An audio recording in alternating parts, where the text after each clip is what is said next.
हम लोग जानते हैं कि भगवान ये संपूर्ण सृष्टि को रच रहे हैं, लेकिन कई बार हम ऐसी माया में फंस जाते हैं भगवान की कि हमको लगता है कि हम भगवान की माया से भी हमारी बुद्धि ज़्यादा तेज है।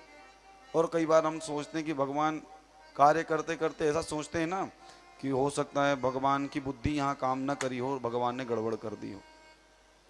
एक सज्जन गए और आम के वृक्ष के नीचे जाकर के बैठ गए, वो आराम करने लगे, शीतल हवा लगी। तो दो मित्र थे, उसने एक ने कहा, बोले क्या देखो भगवान को इतना समझ में नहीं आया कि इतना बड़ा आम का पेड़ और उसमें छोटे छोटे इतने इतने फल लगाए हैं,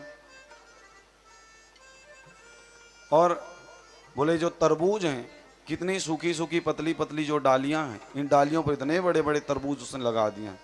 बोले भगवान कहीं कहीं भगवान थोड़ा ऐसा लगता है ना कि भगवान की समझ कम।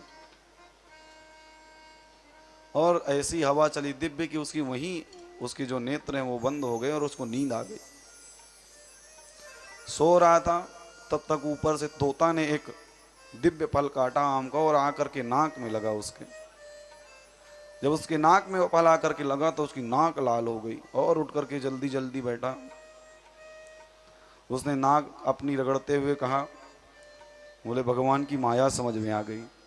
बोले जब ये फल आकर के नाक में लगा है और नाक लाल हो गई, तो अगर कहीं भगवान ने उस तरबूज को ऊपर लगाया होता और वो ऊपर से तरबूज हमारे सर पे गिरता तो क्या स्थिति होती।